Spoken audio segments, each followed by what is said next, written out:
Iniciando mais um dia dos nossos estudos, estudo interativo do livro Entre a Terra e o Céu, autoria espiritual de André Luiz, psicografia de Chico Xavier. Nós estamos no capítulo número 2, no cenário terrestre, e também já adiantamos o capítulo número 3, obsessão. Nós vimos no nosso encontro anterior, feita então a apresentação e lendo a introdução de Emmanuel, nós começamos então em torno da prece. Foi o primeiro capítulo, quando então André Luiz, junto ao ministro Clarencio, conversavam sobre a importância da prece, a força da prece, né? E um trecho aqui que mais chama a atenção para nós é quando então Hilário, irmão Hilário, um outro amigo que também participava dessa roda de conversa, falava sobre a força do pensamento, a direção, a qualidade do pensamento. E aí então, quando o irmão Clarencio explicou sobre a prece como sendo também esse direcionamento do pensamento, ele trouxe então a ideia dos propósitos malignos. Bom dia, Gilda. Dos propósitos malignos, se também dessa forma o crime poderia estar ter a prece, né, ou seja, estar a serviço da prece. E aí então o irmão Clarencio esclareceu: abstenhamos de empregar a palavra prece quando se trate do desequilíbrio, digamos invocação. Então falava sobre a invocação dos propósitos destrutivos, dos propósitos do mal, para nessa relação que nós temos com o mundo espiritual.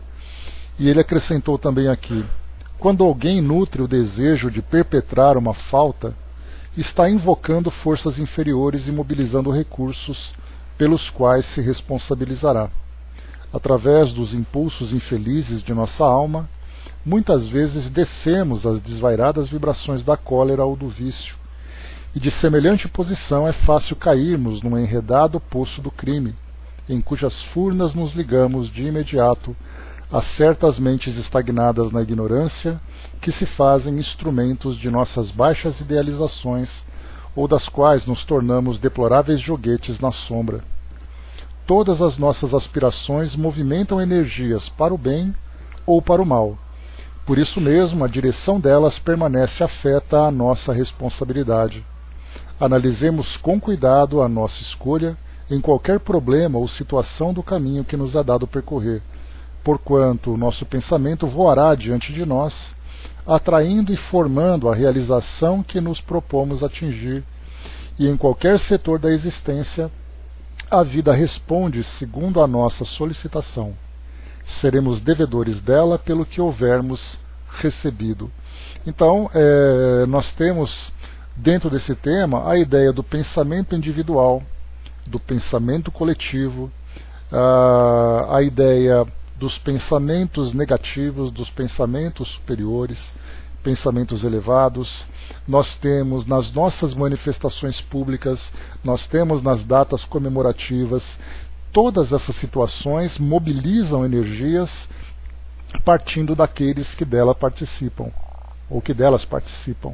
Então, pelo fato de nós não termos ainda consciência de tudo que acontece à nossa volta dentro desse campo sutil das energias mentais, nós, na verdade, vamos então nos prejudicando continuamente exatamente pela nossa ignorância.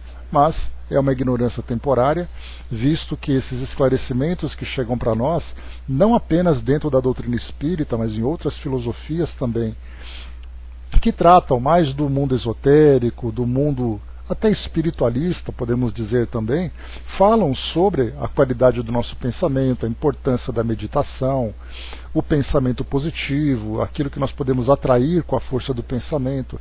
Então, cada escola tratando desse tema a partir da sua perspectiva, mas a essência acaba sendo a mesma para todas, né? Trazendo para nós o pensamento positivo como sendo algo construtivo, e o pensamento negativo trazendo para nós a destruição, trazendo para nós a perturbação. Agora aqui nesse capítulo número 2, no cenário terrestre, foi finalizado aqui no capítulo 1 a questão do assunto que é bastante inquietante, chamada prece refratada, que é aquela prece direcionada, por exemplo, para um encarnado, direcionada a um desencarnado, e esse desencarnado não se apresenta ainda em condições de atender aquela solicitação. Essa prece, então, ela é refratada para outros grupos que acolhem esse pedido em benefício daquele que faz a solicitação. Então, mesmo que nós, conforme nós já estudamos, e eu comentei também no nosso encontro anterior, no livro dos médiuns, por exemplo, é muito comum pessoas fazerem pedidos a determinados espíritos, a determinados santos, e então outros grupos respondem a esses apelos em nome daquele a quem foi direcionada a solicitação. Então é chamado então aqui prece refratada. Isso não que seja um nome técnico que nós precisemos focar nele, mas basta a gente lembrar que o nosso pensamento ele se espalha, ele se transmite por todo o universo, e encontrando um pensamento afim, uma outra mentalidade afim, esse pensamento então ele atrai e também realiza. E aí então, quando nós temos merecimento, quando nós elevamos o nosso pensamento para algo construtivo, seja direcionado a nós mesmos ou direcionado a outras pessoas, esse pensamento então recebe esse acolhimento. Da mesma forma, como foi colocado aqui para nós no caso das invocações, como preferiu chamar o ministro Clarencio, quando nós idealizamos ideias negativas e destrutivas, também encontramos afinidades no mundo espiritual. E aliás, é muito mais fácil nós encontrarmos essas afinidades negativas do que as positivas, né, dada a qualidade do nosso pensamento no nosso cotidiano, no nosso dia a dia. Bom dia, mami. Então, número 2 aqui agora, o assunto é inquietante, porque aqui no final foi colocado para nós, nesse instante, uma jovem de semblante calmo, penetrou no recinto e, dirigindo-se ao nosso orientador, falou algo aflita. Irmão Clarencio, uma de nossas pupilas do quadro de reencarnações, sob suas diretrizes, pede socorro com insistência. É um apelo individual urgente?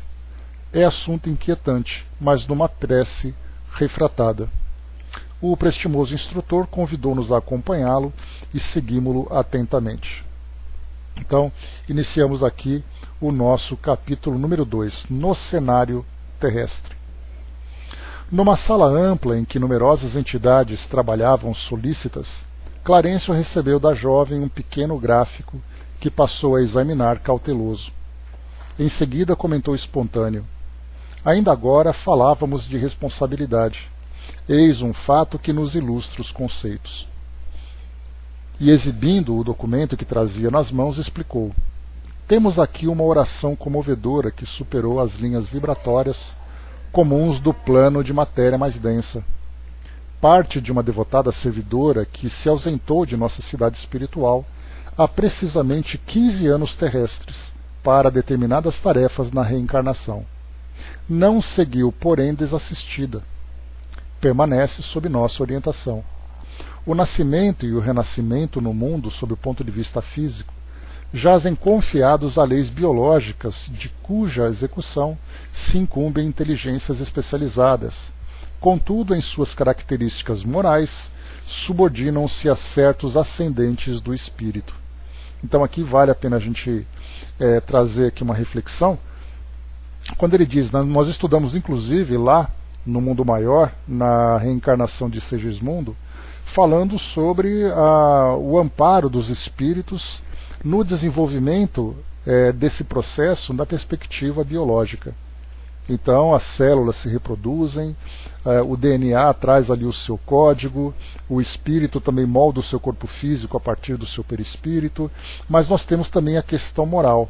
Mas essa questão moral já depende então essencialmente do próprio espírito. Não há como os espíritos trazerem uma intervenção, realizarem uma intervenção. Missionários, obrigado, Flávio. O mundo maior veio depois. Então lá no Missionários nós tivemos, né, esse processo. E aí então dentro do campo moral, não é possível que os espíritos simplesmente interfiram naquilo que o próprio espírito, o agente produtor das situações, seja anulado. Há necessidade, então, dele assumir as responsabilidades. Então, nas características morais, é o espírito que define. Nas características biológicas, é o processo amparado pelos espíritos, então, que segue um roteiro programado. O ministro deteve-se alguns instantes analisando a pequenina e complicada ficha. Todavia, como se provocasse a continuidade da lição que recebíamos, meu companheiro considerou: mas, indiscutivelmente, na reencarnação há um programa de serviço a realizar. Sim, sem dúvida, aclarou o instrutor. Quanto mais vastos os recursos espirituais de quem retorna à carne, mais complexo é o mapa de trabalho a ser obedecido. Quase todos temos do pretérito expressivo montante de débito a resgatar, e todos somos desafiados pelas aquisições a fazer. Nisso está o programa, significando em si uma espécie de fatalidade, relativa no ciclo de experiências que nos cabe atender. Entretanto, a conduta é sempre nossa e dentro dela podemos gerar circunstâncias em nosso benefício ou em nosso desfavor. Reconhecemos assim que o livre-arbítrio, também relativo, é uma realidade inconteste em todas as esferas da evolução da consciência. Não podemos olvidar, contudo, que em todos os planos marchamos em verdadeira interdependência. Nas linhas da experiência física, até certo ponto, os filhos precisam dos pais, os doentes necessitam dos médicos, e os moços não prescindem do aviso dos mais velhos. Aqui a habitação depende dos educadores. O amparo eficiente exige quem saiba distribuí-lo, e a transferência de domicílio para o trabalho enobrecedor, quando se trata de espíritos sem méritos absolutos, reclama o endosso de autoridades competentes. Beijão, Humberto. Bom dia. Então, inicialmente, nós já chegamos a tratar desse ponto outras vezes, inclusive estudando lá no Livro dos Espíritos a respeito do livre-arbítrio, que nós podemos dizer assim que é possível fazer uma classificação de duas etapas ou dois estágios do exercício do livre-arbítrio de um espírito que reencarna. Inicialmente ele exerce o livre-arbítrio traçando as linhas da sua existência terrena. Muitas vezes linhas essas que não podem ser modificadas, salvo ali exceções ou com intervenções, mas a princípio ele vai reencarnar naquela família, ele vai reencarnar naquelas condições, o seu corpo físico vai ter aquelas características, enfim, ele vai ser submetido a determinadas experiências pré-programadas, e ele fez parte dessa programação. Então o seu livre-arbítrio inicial, quando ele apresenta as condições para colaborar com a elaboração desse seu plano, ele tem ali o livre-arbítrio relativo e ele participa então desse planejamento. Depois então, quando ele reencarna, nós entramos no segundo estágio do livre-arbítrio, que é dentro do campo moral. Mesmo que ele esteja naquela família, naquela condição social, com aquelas características físicas, diante daquelas provas que foram programadas, ele pode escolher o que fazer e como fazer. Aí então entra o segundo livre-arbítrio. E é esse segundo livre-arbítrio que a gente sempre cria as maiores dificuldades. Porque no plano espiritual, envolvido pelas melhores vibrações, pelas instruções dos espíritos amigos, ajudando-nos nas escolhas, nos caminhos que nós temos que seguir, nós geralmente fazemos as melhores escolhas. Eu falo geralmente porque nós queremos também fazer escolhas equivocadas que os espíritos então nos ajudam nesse processo. Porque é aquela história, se nós pudéssemos escolher, nasceríamos ricos, inteligentes, famosos, bonitos e poderosos. Ninguém gostaria de ter coisas diferentes disso. Mas, ao contrário, nós acabamos então vivendo experiências bastante restritivas para que nós possamos crescer moralmente, porque com todos esses favores ou com todos esses benefícios, a nossa queda, sem dúvida nenhuma, seria bastante fácil. Então, nós somos acolhidos no plano espiritual e orientados para seguir com essa programação. Quando nós então reencarnamos, e nós podemos dizer que, embora amparados pelos amigos espirituais através da intuição, orientados pelos amigos encarnados, que fazem parte do nosso programa, e que seguem aqui no nosso caminho, nos ajudando com sugestões, com orientações, enfim, apontando para nós a melhor direção, o nosso livre-arbítrio é imperativo. E como eu coloco para vocês, né, algo que a gente sempre pode elevar ao extremo. Se o indivíduo tem a liberdade de optar pelo suicídio, nós imaginamos o que ele pode fazer fora desse tema, com relação a todas as ações que ele pode fazer. Se ele não é impedido de cometer um suicídio, da sua autodestruição, então nós imaginamos tudo aquilo que ele pode realizar. Então, primeiro é colocado para nós aqui, né, a habilitação. Antes ele coloca aqui, né, as linhas da experiência física, até certo ponto, os filhos precisam dos pais, doentes necessitam de médicos, e os moços não prescindem do aviso dos mais velhos. Então, nas nossas relações, nós temos essas, vamos dizer assim, dependências traçadas. Uma criança depende dos pais para a orientação básica. Então ele tem ali, até certo ponto, um pequeno livre-arbítrio, uma pequena liberdade. A criança pode escolher, por exemplo, o comportamento que ela vai ter na escola, apesar dos professores, dentro de casa.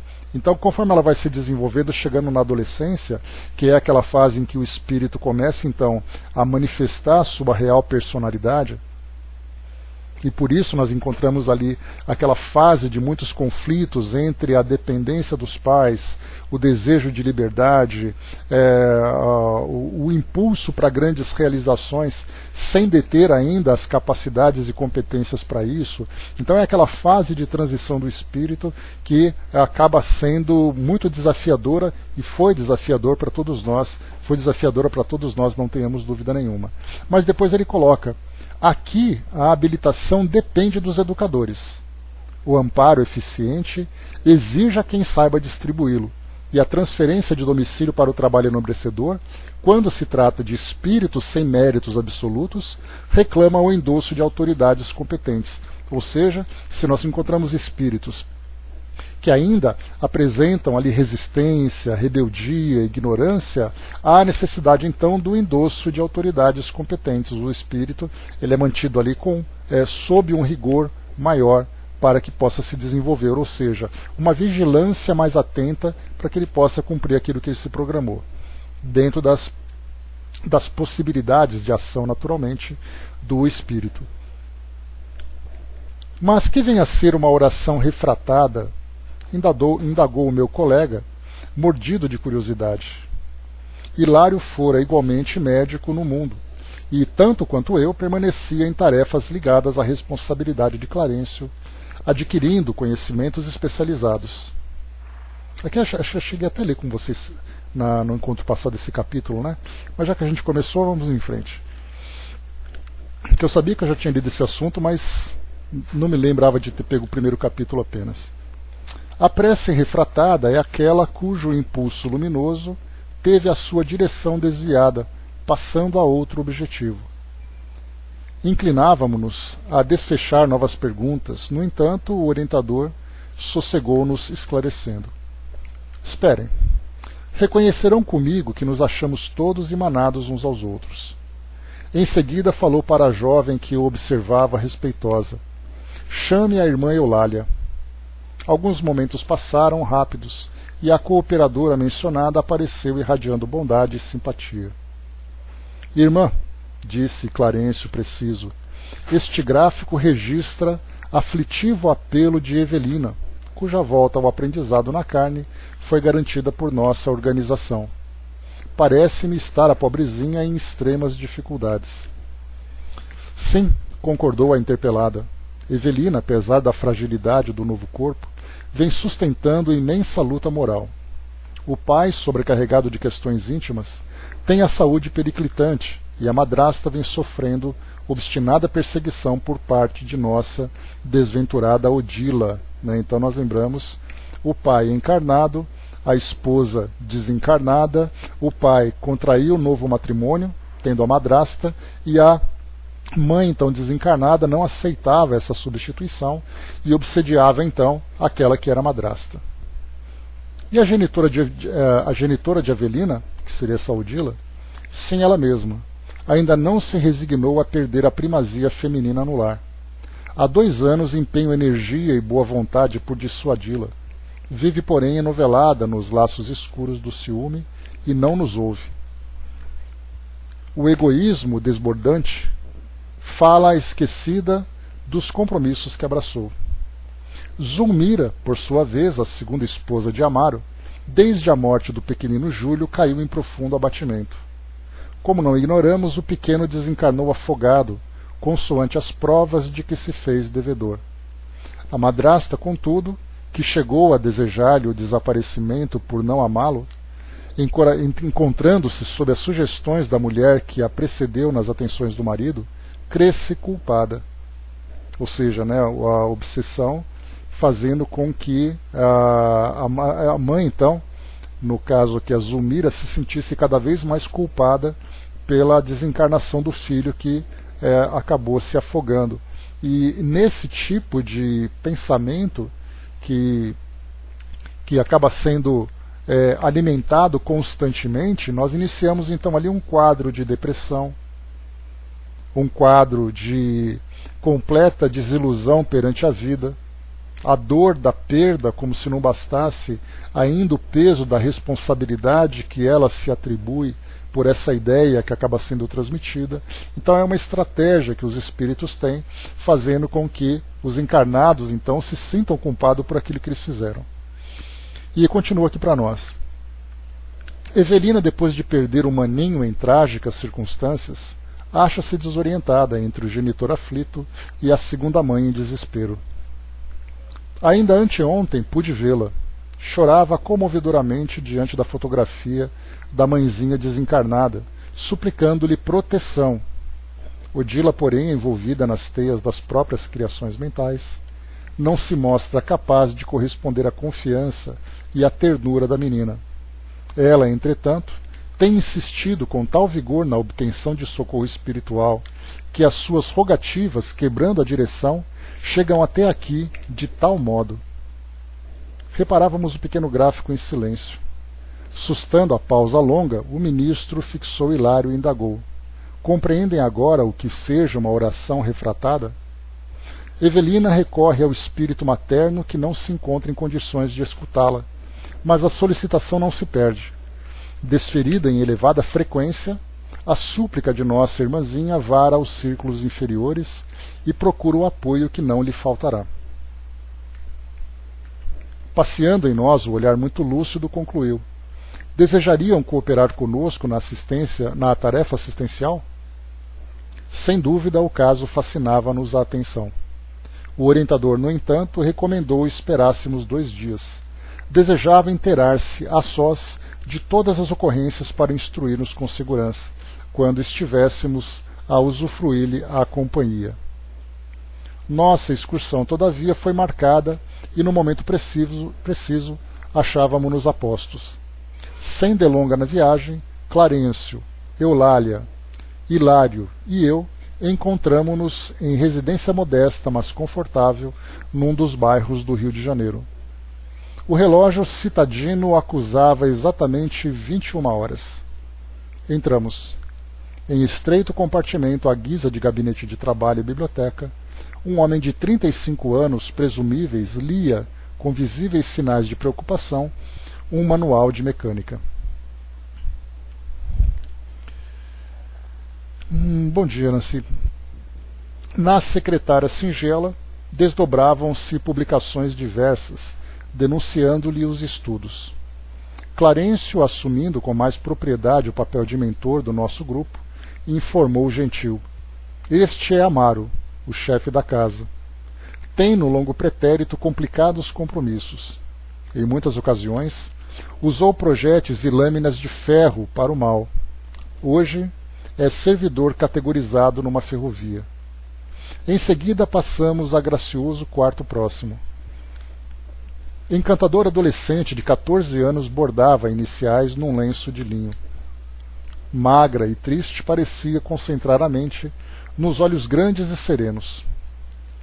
Não nos assimilou à presença, mas ao contato das mãos espirituais do ministro revelou indefinível contentamento interior. Instintivamente desviou o olhar do pano-alvo e fixou-o num retrato de mulher que pendia da parede. Sorriu enlevada, qual se conversasse com a imagem, enquanto Clarencio nos dizia: essa é a nossa Evelina, cuja reencarnação foi por nós organizada. Vocês se lembram, né, que um pouco antes, lá no capítulo número... no começo desse capítulo, dizendo que uma amiga deles, né, tinha se preparado para uma reencarnação há mais ou menos 15 anos. Então aqui nós temos a Evelina com os seus 14 anos de idade. Bom dia, Dudu. Essa é a nossa Evelina, cuja reencarnação foi por nós organizada faz alguns anos. A fotografia é uma lembrança da mãezinha que já partiu. Evelina está ligada aos pais através de imenso amor, desde séculos remotos. Veio ao encontro de criaturas e situações das quais necessita para a garantia da própria ascensão, mas trouxe também consigo a tarefa de auxiliar os progenitores. No momento acredita-se amparada pela mãezinha, entretanto, pelos méritos já acumulados na vida espiritual, é ela mesma quem continua socorrendo o coração materno, ainda em luta. Então, na programação reencarnatória que nós elaboramos, nós temos ali diversos papéis. Muitas vezes nós temos até uma linha de experiências que acaba sendo a principal para nós, mas, como foi colocado aqui por Evelina, ela reencarnou trazendo ali compromissos particulares, mas também compromisso em auxiliar a família, né, como foi colocado para nós aqui. Veio ao encontro de criaturas e situações das quais necessita para a garantia da própria ascensão, mas trouxe também consigo a tarefa de auxiliar os progenitores. Então é aquela história, né, quando nós reencarnamos, nós somos inseridos ali numa determinada posição, por exemplo, de filhos, por exemplo, de netos. Conforme nós vamos evoluindo, nós passamos a ser filhos maiores, com outras responsabilidades e compromissos, nós passamos a ser companheiros, passamos a ser irmãos, um pouco mais para frente nós continuamos sendo filhos, mas passamos a ser também pais, depois de um tempo passamos a ser avós, e aí então cada posição que nós vamos ocupando vai trazendo para nós uma carga de experiências, e que nós podemos desempenhar, né, com uma boa ou má qualidade, trazendo para nós compromissos e responsabilidades futuras. Mas temos uma linha principal de desenvolvimento, mas também temos ali diversos outros compromissos. Então o espírito não nasce exclusivamente com uma única tarefa. Nós sempre ali temos a oportunidade, dentro dessa interação, no círculo familiar, ou mesmo dentro de um núcleo da sociedade, exercer ali diversos papéis, contribuindo para o desenvolvimento dessa coletividade, né, ou mesmo ajudando aqueles que precisam de uma forma mais objetiva. Abracei comovido a mocinha estática que se guardava em luminoso halo de tranquilidade, e por alguns instantes meditei na grandeza do amor e na sublimidade da oração. Capítulo número 3. Obsessão. Penetramos o mais espaçoso aposento da casa, onde uma senhora de aspecto juvenil repousava abatida e insone. Moça de 25 anos aproximadamente, mostrava no semblante torturado a harmoniosa beleza. O rosto delicado parecia haver saído de uma tela preciosa, todavia com a suavidade das linhas fisionômicas contrastavam a inquietação e o pavor dos olhos escuros e o abandono dos cabelos em desalinho. Ao lado dela descansava outra mulher sem o veículo físico. Recostada num travesseiro de grandes dimensões, dava a ideia de proteger a moça indiscutivelmente enferma. Contudo, a vaguidão do olhar e o halo escuro de que se cercava não nos deixavam dúvida quanto à sua posição de desequilíbrio interior. Conservava a destra sobre a medula alongada da senhora vencida e doente, como se quisesse controlar-lhe as impressões nervosas, e fios cinzentos que lhe fluíam da cabeça, à maneira de tentáculos de um polvo, envolviam-lhe o centro coronário, obliterando-lhe os núcleos de força. Bom dia, Lê. Indiferentes ambas à nossa presença, foi possível observá-las atentamente, identificando-se-lhes a posição de verdugo e vítima. Quando nós estudamos sobre essas relações de obsessão, nós... Só um instantinho. Voltando, pessoal, ok o som? Ok, né? Não sei por que motivo caiu sozinho. Mas vamos lá.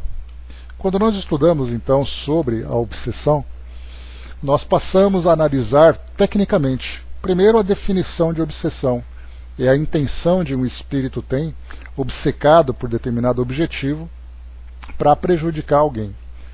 Muitas vezes, dentro dessa influência espiritual, nós acabamos observando também um prejuízo, como acontece, por exemplo, com o desencarnado, que, interessado em estar próximo a determinada pessoa ou determinado grupo, não tem a intenção de promover o mal, mas pelo fato de estar ainda em desequilíbrio, ele acaba provocando esse mal. Então nós fazemos ali uma diferença do que é uma influência espiritual negativa, como por exemplo, um familiar desencarnou e ele então quer ficar próximo da família e o seu sofrimento gera outro sofrimento. Mas a intenção dele não é trazer esse prejuízo. No caso da obsessão, nós classificamos então com a intenção deliberada de um espírito de trazer prejuízo a alguém. Então aqui nós encontramos ela dentro do núcleo familiar exercendo uma influência para os membros, no caso, por exemplo, para a filha, para o ex-esposo e tudo mais, já para aquela que ela considera como sua concorrente, aquela é objetivamente o alvo de sua obsessão. Então nós vamos analisando, né, os diversos tipos de influências que os espíritos exercem sobre nós encarnados, e inclusive Kardec, no Livro dos Médiuns, ele traz para nós lá sobre a obsessão simples, sobre a fascinação, depois sobre a subjugação, até entrarmos na possessão, como nós já vimos também. Então, claro, se dependesse de todos os espíritos, aqueles que desejam promover o mal, eles sempre atuariam da forma mais intensa e mais destrutiva possível. Mas os espíritos também têm as suas limitações, sejam limitações de competência, sejam limitações que o próprio encarnado acaba impondo para que esse espírito possa exercer. Então, nós temos ali uma balança que está sempre ali em luta para ver quem ali exerce a força maior. Então, mais uma vez, se dependesse dos espíritos que querem prejudicar alguém, eles fariam de tudo para trazer o mal na sua máxima expressão. Mas então eles vão agindo de acordo com as suas possibilidades. Nesse caso, nós vemos aqui então o espírito de Odila, né? Odila, que era a mãe então da nossa Evelina, e ela ficou em casa, próximo com a família, observando o que acontecia, não se conformando então, elegeu aquele que seria o seu alvo. Então, mais uma vez aqui, em diferentes ambas a nossa presença, foi possível observá-las atentamente, identificando-se-lhes a posição de verdugo e de vítima. Arrancando-nos da indagação silenciosa em que nos demorávamos, Clarencio explicou. A jovem senhora é Zulmira, a segunda orientadora deste lar, e a irmã desencarnada, que presentemente lhe vampiriza o corpo, é Odila, a primeira esposa de Amaro, a mãe de Evelina, dolorosamente transfigurada pelo ciúme, a que se recolheu.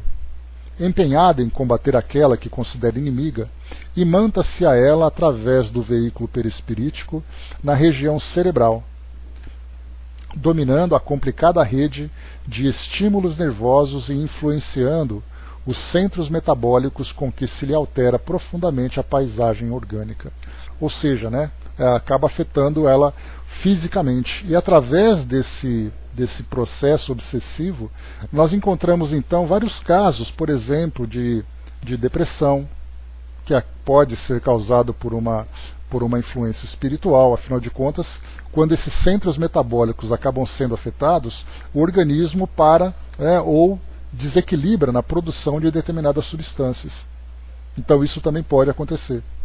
Então nós temos ali dores, nós temos desequilíbrios metabólicos, nós temos desequilíbrios psíquicos, como é o caso, por exemplo, que nós vimos anteriormente, naquele caso em que a própria Odila alimentava em Zulmira o pensamento de culpa pela desencarnação do filho. Então é uma influência psicológica, é uma influência orgânica. Né? Bom dia, Carol. E também temos muitos casos de obsessão quando os espíritos, então, afetam aqueles que estão próximos a nós. Então, estratégias são as mais variadas. Cada espírito, então, vai escolhendo aquela que para ele se torna mais fácil. Afinal de contas, somos nós que damos essa abertura para que os espíritos nos influenciem, pelo fato de nós estarmos ainda muito vulneráveis moralmente, né? E acabamos sendo afetados por essa influência. E aqui, quando ele fala sobre o ciúme também, é algo que é importante a gente lembrar, nós temos aqui um grupo de espíritos que vem durante muito tempo. É uma relação secular que nós encontramos aqui. Então essa ideia do ciúme não é algo que simplesmente surgiu agora. Esse vínculo que Odila, que é a mãe, que é a obsessora, tem com o Amaro, é um vínculo que vem do passado. Aí depois aparece um outro espírito tomando o seu lugar. E aí nós vamos entender um pouco dessa história para saber qual é o papel de Zulmira dentro desse grupo familiar em que nós temos pai, mãe e filha, ali todos eles juntos. Empenhada em combater aquela que considera inimiga, imanta-se a ela através do veículo perispirítico na região cerebral, dominando a complicada rede de estímulos nervosos e influenciando os centros metabólicos, com o que lhe altera profundamente a paisagem orgânica. Mas por que não há reação por parte da perseguida? Inquiri perplexo. Porque Zulmira, nossa amiga encarnada, caiu no mesmo padrão vibratório, aclarou o instrutor. Ela também se devotou ao marido com egoísmo aviltante. Amaro sempre foi pai afetuosíssimo. O matrimônio anterior deixou-lhe um casal de filhinhos, mas o pequeno Júlio, formosa criança de 8 anos, perdeu a existência no mar. A segunda mulher nunca suportou, sem mágoa, o carinho do genitor para com os órfãos da mãe. Revoltava-se, choramingava e doía-se constantemente diante das menores manifestações de ternura paternal, entrelaçando-se por isso mesmo com as desvairadas energias da irresignada companheira de Amaro, arrebatada pela morte. Em suas preocupações doentias, Zulmira chegou a desejar a morte de uma das crianças. Então, aquilo que se parecia para nós apenas uma relação de vítima e de algoz, nós percebemos que não existem vítimas aqui. Todos acabam criando situações em que se envolvem dentro desse processo de destruição e autodestruição. Pretendia possuir o coração do homem amado com absoluto exclusivismo. E porque as atenções de Amaro se concentravam particularmente sobre o menino, muitas vezes emitiu silenciosamente o anseio de vê-lo afogar-se na praia em que se banhavam. Certa manhã, custodiando os enteados, separou a Evelina do irmão, permitindo ao Petis mais ampla incursão nas águas. O objetivo foi atingido. A onda rápida surpreendeu o miúdo banhista, arrojando-o ao fundo. Incapaz de reequilibrar-se, Júlio voltou cadaverizado à superfície. O sofrimento familiar foi enorme. O ferroviário sentiu-se psiquicamente distanciado da segunda esposa, classificando-a como relaxada e cruel com os filhinhos. Zulmira, a seu turno, acabrunhada com o acontecimento e guardando consigo a responsabilidade indireta pelo desastre havido, caiu obsediada ante a influência perniciosa da rival que a subjugava no plano invisível. Aqui também só um pequeno detalhe. Quando nós estudamos lá na Sala Espiritismo Net Jovem, às sextas-feiras, o livro Juventude Interrompida, nós chegamos a estudar. O livro contava a história de jovens que desencarnavam, seja precocemente por escolhas equivocadas que eles faziam, seja numa idade ainda juvenil, pela programação reencarnatória que eles tinham. Nós tínhamos ali a história de um espírito que desencarnou por afogamento. E aí então no passado havia uma história curiosa que havia sido uma parteira, e essa parteira afogava as crianças de mães que não queriam seus filhos. E aí então, na encarnação seguinte, ele ou ela, não me recordo exatamente qual era o sexo da criança, do jovem ou da jovem, mas acabou então desencarnando por afogamento, como parte do aprendizado daquilo que ela provocou. Era uma criança já com valores melhores do que no passado, era uma criança, uma boa filha, um bom filho, vamos dizer assim, mas ainda assim sofreu com essa desencarnação. Foi fazer o mergulho e acabou depois se afogando. Né? Então, nós temos ali que até mesmo, quando nós encontramos jovens que desencarnam nessa idade tão jovem, né, acabam também tendo o seu comprometimento do passado, porque então nós passamos a ver, não o jovem, mas nós passamos a ver o espírito imortal. E esse espírito imortal traz a sua história, traz as suas necessidades, traz as suas pendências e todo aquele trabalho de reajuste que ele precisa realizar. Muitas vezes trabalho bastante doloroso. E nós lembramos que até mesmo essa dor que é provocada nos pais, pela desencarnação de um jovem, Kardec então pergunta aos espíritos qual é o propósito de tudo isso, lá no Livro dos Espíritos. E eles dizem que muitas vezes também é uma experiência para os pais. Nesse caso nós não sabemos qual é o propósito de vermos ali uma família sofrendo de uma forma tão dolorosa uma perda, principalmente porque nós estudamos, nessa última sexta-feira passada, fizemos a introdução do livro Céu Azul, que é um livro, nesses moldes de André Luiz, desse romance que traz um pouco sobre a dinâmica da vida no mundo espiritual, e nesse caso contado por um jovem, a história contada por um jovem. E ali nós falávamos exatamente sobre isso, de vermos ali que o jovem nos sensibiliza, uma criança nos sensibiliza, numa desencarnação nessa idade, muitas vezes de uma forma bastante trágica, mas nós passamos, através do esclarecimento que a doutrina espírita nos traz, nós passamos a ver todos como espíritos. É aquela criança que acabou, aquele bebê que acabou de reencarnar, é aquele idoso que acabou de desencarnar, somos todos nós que caminhamos, indo e vindo, cada um nas suas experiências. Somos espíritos imortais. Então é importante nós termos sempre essa visão, transcendendo as aparências do mundo material, para termos uma compreensão mais profunda sobre essa lei de evolução a que todos somos submetidos, através da reencarnação. Então aqui tivemos ali a culpa de um, o outro que sofria, a criança que desencarnou por um processo de resgate. Então ali existe uma teia, com todos envolvidos, com destinos entrelaçados, que nem sempre nós compreendemos. Então o que os espíritos procuram trazer para nós, como é o caso de André Luiz, são algumas histórias, são algumas experiências que nós então vamos criando um cenário mais amplo para generalizar esse aprendizado, mas que certamente não podem trazer detalhes, porque, nós lembramos sempre, cada espírito tem ali a sua intimidade também, tem ali as suas reservas. Então não é simplesmente um espírito vem e aqui acaba expondo a vida de alguém de um modo assim irresponsável, simplesmente para satisfazer a nossa curiosidade. Então nós vamos pegando essas pequenas informações e vamos criando um cenário para que a gente possa ter um conhecimento melhor. Então aqui a Zulmira acabou então se tornando o alvo da obsessão de Odila. Clarencio fez ligeiro intervalo e continuou. O sentimento de culpa é sempre um colapso da consciência, e através dele sombrias forças se insinuam. Zulmira, pelo remorso destrutivo, tombou no mesmo nível emocional de Odila e ambas se degladiam num conflito de morte inacessível aos olhos humanos comuns.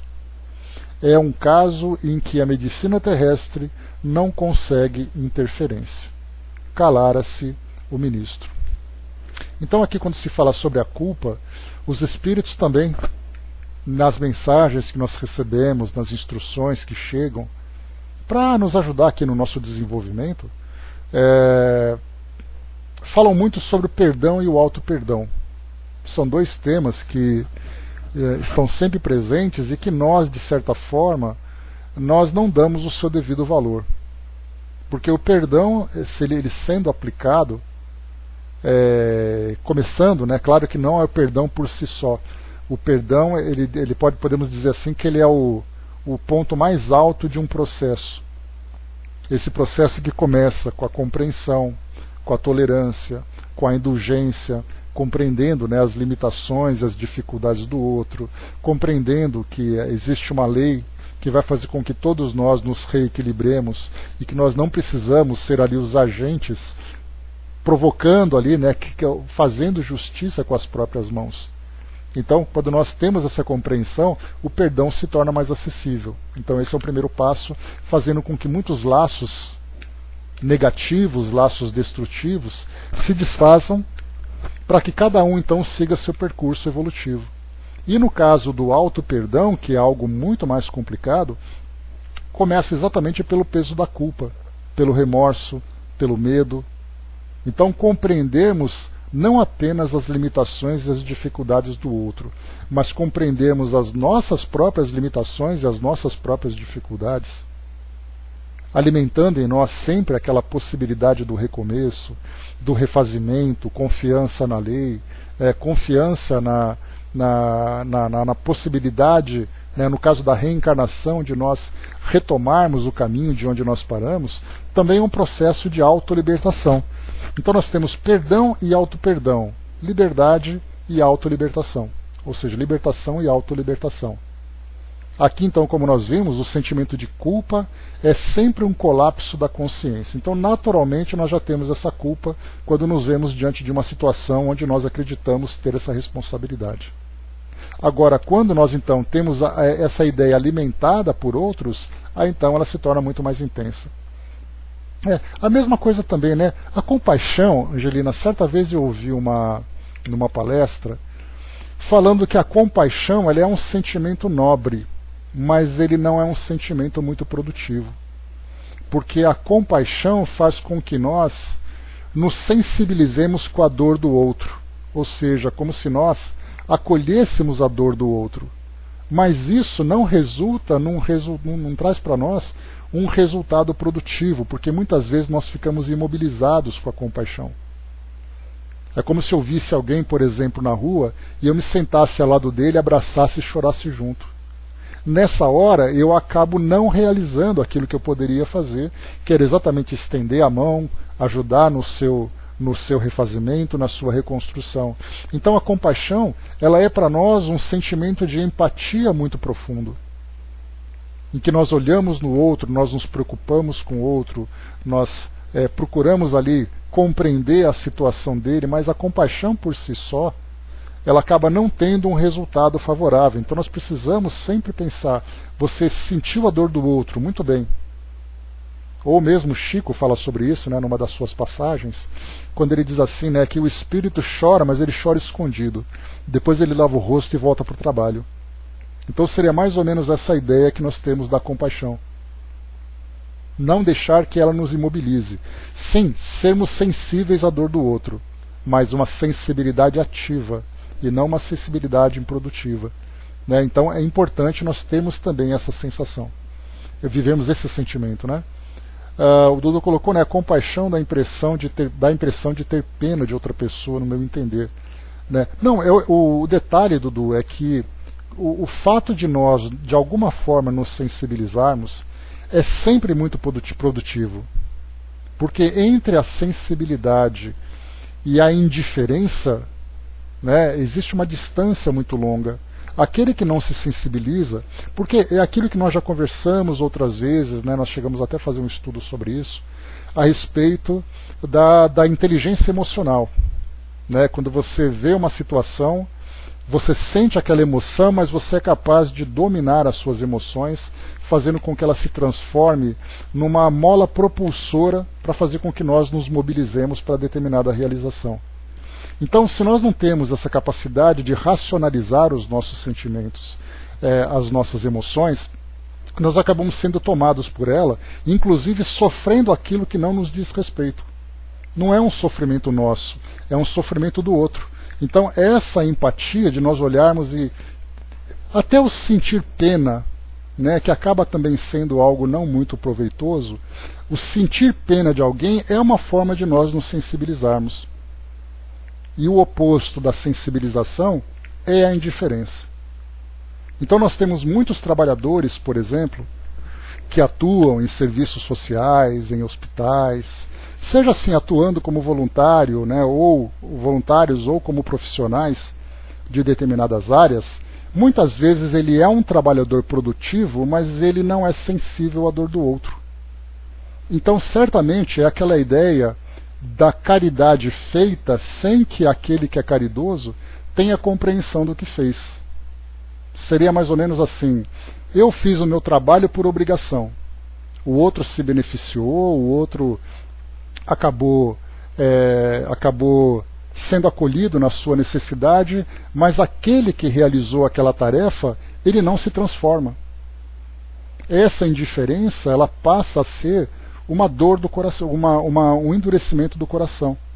Porque no momento em que ele não tiver mais obrigação de fazer, ou que a oportunidade de alguma realização não for escancarada diante dele, ele simplesmente vai passar por cima. Então são sentimentos que são favoráveis, são positivos, no sentido de que nós observamos e prestamos atenção na dor do outro, mas precisa, como eu disse há pouco, ser racionalizada. Eu vejo a dor do outro, mas é uma dor que me motiva a fazer algo em benefício dele, e não uma dor que me paralisa. Então a compaixão, sentir pena, tudo isso tem o seu lado positivo, né? A Angelina colocou, né? A pena humilha, né? A compaixão não. São várias interpretações que nós fazemos, né? Então, aquilo que para nós é improdutivo deve ser transformado, e para isso a gente tem que ter o autoconhecimento, para saber exatamente o que nós sentimos, quais são as nossas reações, quais são as estratégias que nós utilizamos para controlar essas nossas emoções, direcioná-las de um modo proveitoso. Então tudo isso para nós é importante. Então, de tudo isso que nós falávamos, para fechar esse parêntese, nós falávamos então sobre o perdão e o auto-perdão. O perdão liberta e o auto-perdão autoliberta. E aí então, quando nós sabemos aplicar e utilizar esses recursos morais à nossa disposição, nós temos muito mais liberdade de ação. Isso mostra, na verdade, uma grande maturidade. Mas é algo que é bastante desafiador para nós. Grande parte do sofrimento que nós carregamos é motivado pela culpa.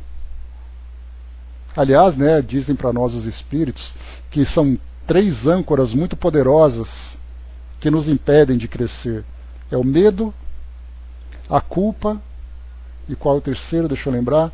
É o medo, a culpa. Vou ficar com os 2 por enquanto, depois eu lembro do terceiro.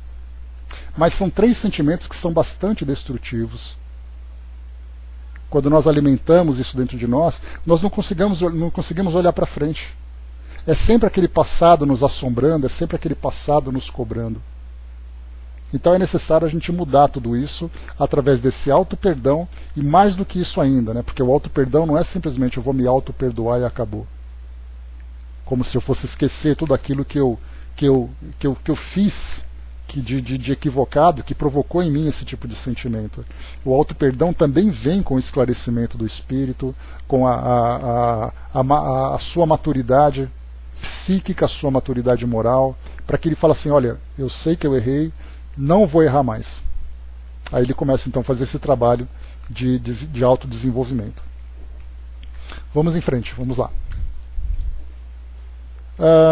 Então falou do sofrimento familiar e tudo mais. Clarencio fez ligeiro intervalo e continuou, né, aqui de onde nós lemos agora há pouco.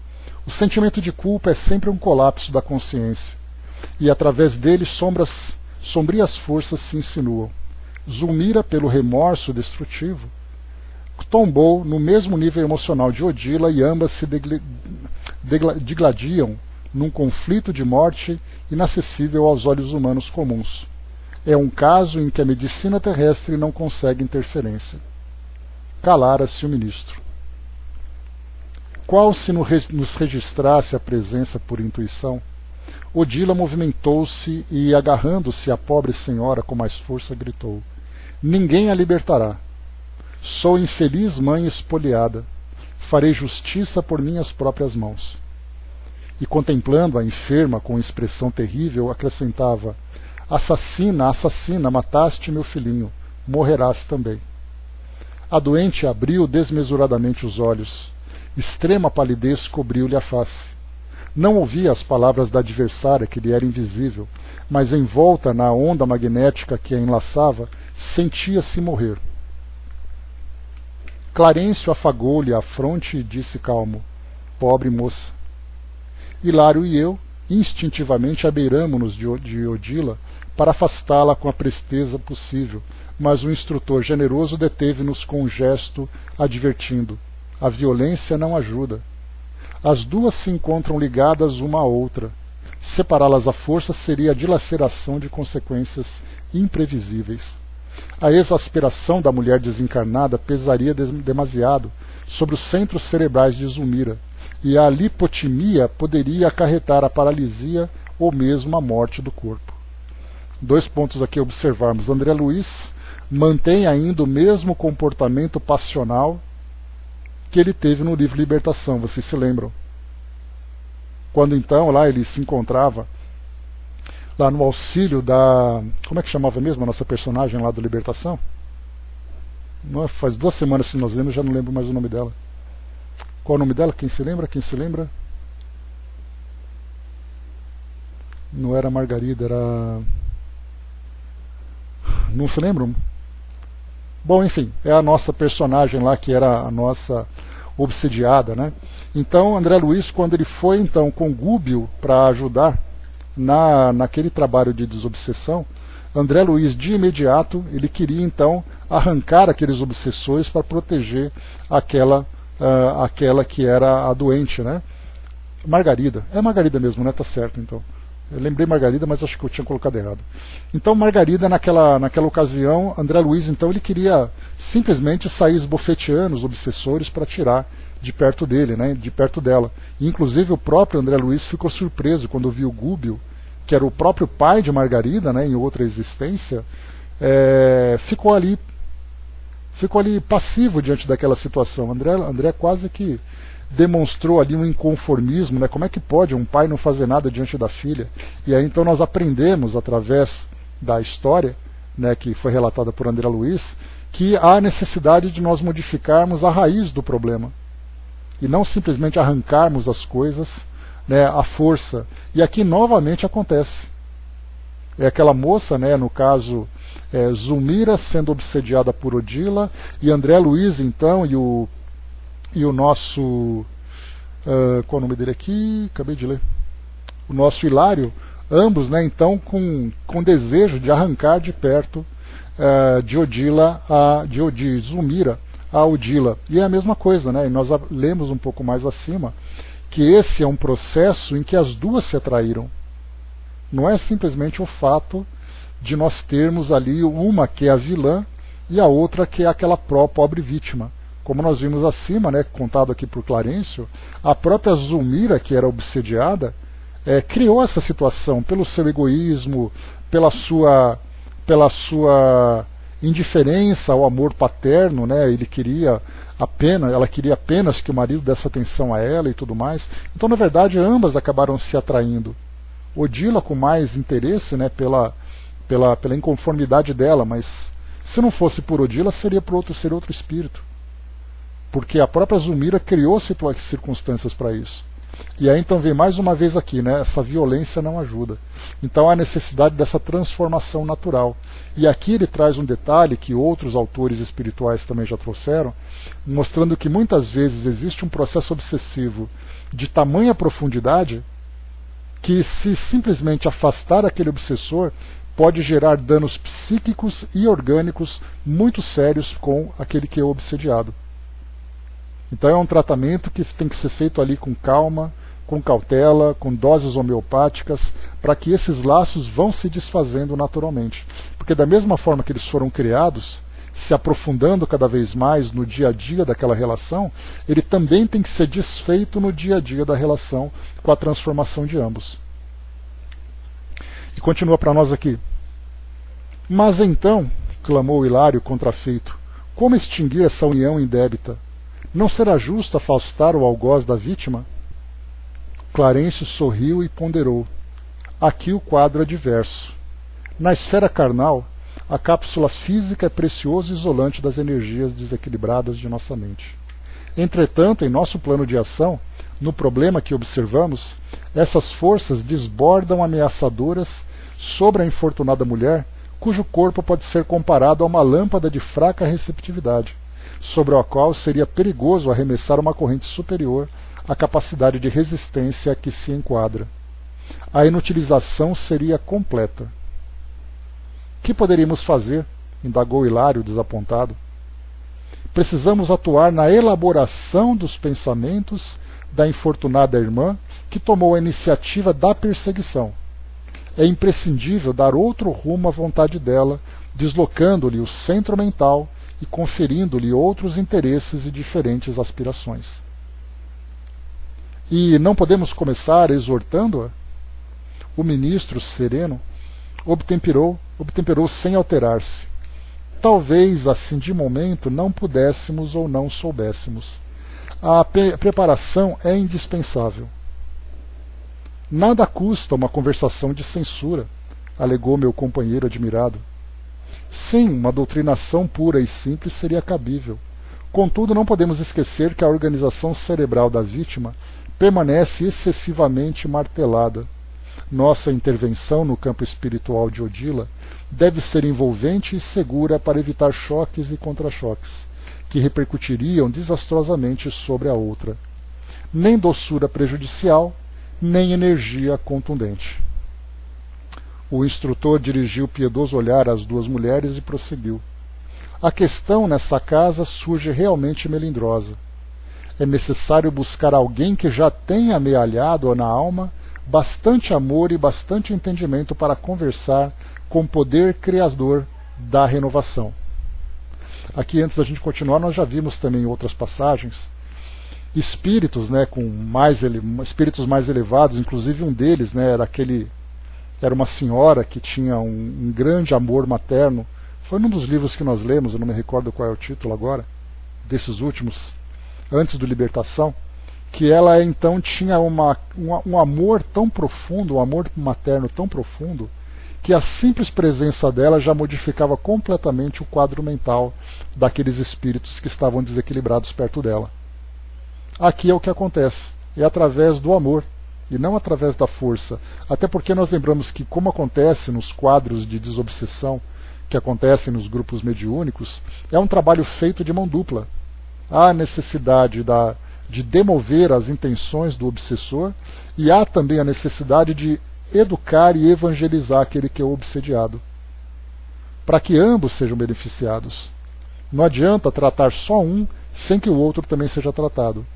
Aqui nesse caso ele fala que a doutrinação por si só acabaria não tendo o efeito que gostariam, principalmente porque afetaria aquela mente totalmente dominada pela obsessão, e segundo que, pelo endurecimento que o espírito apresenta, qualquer um que chegasse apresentando ali qualquer outro argumento, simplesmente falando alguma coisa, apresentando alguma ideia, seria completamente contraprodutivo. Eu acho que foi no Mundo Maior, então, Flávio, que a gente estudou, que tinha ali uma senhora, que estava sempre ajudando ali espíritos nessa situação. Foi convidada, participou e depois ela saiu ali do cenário, Então, é preciso fazer esse trabalho conjunto, começando principalmente pelo próprio obsessor. Portadora de divino amor maternal, exatamente. Essa senhora aí. Então que ela já tinha ali um grande conhecimento, tinha ali uma grande força moral, que o fato de olharem para ela já era suficiente para quebrar qualquer tipo de resistência. Porque não era aquele olhar censurador, crítico, porque se por acaso André Luiz e Hilário, que era o que eles queriam fazer, entrassem nessa ideia de esclarecimento, na verdade seria uma ideia de censura, dizendo, você está errado porque o certo é desse jeito. E aí certamente não teria efeito nenhum. Mas a partir do momento em que nós tivemos esse exemplo dessa senhora, a presença dela já desmanchava qualquer tipo de... já desmontava qualquer tipo de barreira que fosse colocado pelo obsessor. Refletiu alguns instantes e aduziu. Contamos em nossas relações com a irmã Clara. rogaremos o concurso dela. Modificará Odila com o seu verbo coroado de luz, inclinando-a ao serviço da conversão própria. Por agora, de nossa parte, somente nos é possível a dispensação de algum alívio e nada mais. E aqui nós estudamos também lá no final do Mundo Maior, quando André Luiz visitava ali as proximidades das cavernas, né, nos últimos capítulos ali do livro, quando então ele encontrava vários espíritos naquela condição de grande desequilíbrio. E aí então ele perguntava, né, para o instrutor que se encontrava com ele, que eu não me recordo o nome, não é possível a gente parar e conversar com esses espíritos para que eles possam mudar a atitude deles? E aí a resposta foi: é inútil. Porque não é simplesmente uma conversa rápida, uma pequena intervenção, que vai mudar uma situação que é muito profunda e que se desenvolve a longo prazo. Esses espíritos precisam ser conduzidos para um local onde serão devidamente tratados, um tratamento a longo prazo, um tratamento fluídico, tratamento psíquico, tratamento moral. Algo muito mais profundo do que simplesmente uma conversa. É a mesma coisa, fazendo um paralelo, porque quando nós pegamos essas histórias do plano espiritual é difícil da gente trazer isso para a nossa realidade. Mas é mais ou menos o que a gente pega, por exemplo, quando encontra uma pessoa que sofre de uma doença de dependência química. Um alcoólatra, um indivíduo que dependente de alguma droga ilegal, ou mesmo drogas legais, né, que infelizmente nós temos na nossa sociedade, pessoas que vivem em condições de moradores de rua, pessoas que se drogam nas ruas, pessoas que cometem crimes, como se nós parássemos de uma hora para outra e falassem: olha, você não quer sair daí? Porque aqui o que você está fazendo é errado, o que você está fazendo é feio, que você deve mudar a sua vida, como se ele fosse: ah, é mesmo, você tem razão, então eu vou mudar. A gente vê que não é assim, que é um quadro muito mais profundo. Então, da mesma forma que nós encontramos esses tantos desequilíbrios aqui na nossa sociedade terrena, né, desequilíbrios morais, desequilíbrios psíquicos, nós encontramos também no plano espiritual. Não basta apenas uma simples conversa, há necessidade de uma intervenção muito mais profunda. E continua.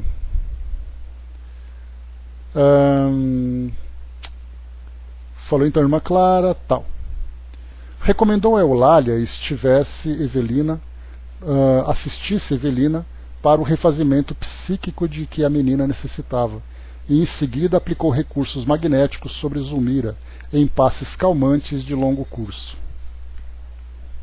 Qual fosse brandamente anestesiada, a enferma passou da irritação à serenidade, e pareceu dormir aos olhos do esposo, que chegara de mansinho, acomodando-lhe os travesseiros.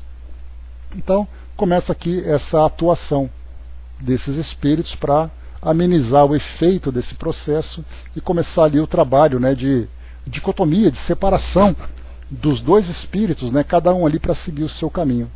Então, no próximo encontro, nós estaremos aqui no capítulo número 4, Senda de Provas. Então, vai ser a continuação desse nosso caso, né? Que nós vemos aqui, essa história aconteceu, só para a gente retomar aqui, ela aconteceu em 1954, se eu não me engano, 1954 foi quando essa história foi trazida para nós, né? Mas ela traz raízes do século XIX, que esse grupo todo se juntou, que existe esse amor e ódio entre todos eles, então não é algo que simplesmente acontece de uma hora para outra. Algumas dessas histórias nós até somos capazes de acompanhar, vendo, né, através dos relatos, onde as coisas começaram, como é que elas se desenvolveram. Algumas histórias, inclusive, nós temos ali experiências milenares que são relatadas. Outras, nós ficamos completamente alheios à realidade. Basta a gente lembrar, por exemplo, que a própria história de André Luiz, para nós, é desconhecida. O que nós sabemos de André Luiz foi esse espírito que desencarnou lá no início do século XIX, passou ali, né, no século XX, desculpe, passou aquele período naquela condição de desequilíbrio nas regiões umbralinas, depois passou a ser para nós esse repórter do plano espiritual. Mas quem foi André Luiz antes? Até mesmo a sua identidade terrena costuma ser oculta, né? Imaginemos então as encarnações anteriores. Algumas especulações surgiram trazendo um pouco da história de André Luiz, mas fica tudo no campo da especulação. Mas se nós pudéssemos entender quem foi André Luiz, qual foi a sua história do passado, assim como, né, se nós tivéssemos a oportunidade de conhecer a nossa própria história. Hoje nós temos esse grupo, a nossa vida se desenrola nessas condições, como as coisas aconteceram no passado. Então são essas pequenas histórias que vão sendo trazidas para nós, que vão alimentando sempre essa ideia de continuidade, de que aquilo que existe no presente teve uma relação com o passado, que vai se desdobrar para o futuro, para que nós encaixemos isso na nossa própria realidade. Esse aspecto consolador da doutrina espírita é importante. Por isso essas histórias que nós vamos acompanhando então, né, no seu curso linear, lá do passado distante, vem se transformando, até chegar naquilo que nós conhecemos hoje, é para nós, sem dúvida, algo bastante consolador. Porque da mesma forma que nós olhamos para o passado e vemos a origem, nós podemos olhar para o futuro e ver a coisa diferente. E valorizamos cada vez mais o nosso presente. Não apenas vivendo, como diz no ditado popular, vivendo intensamente o nosso presente porque a vida é muito curta. Mas não, ao contrário. Nós aprendemos a administrar o nosso presente conscientes do passado e conscientes também do futuro. Então esses livros, né, ou que tem um aspecto muito mais consolador, de entretenimento do que de instrução para muitos, na verdade, depende muito do modo como nós lemos e do modo como nós o compreendemos. Então, nós somos, como lembra Maíse Braga, que é palestrante lá da Comunhão Espírita de Brasília, nós somos o passado em forma de presente. E da mesma forma, nós somos já o presente preparando também o nosso futuro. Então nós continuaremos com essa história para ver ali todos os laços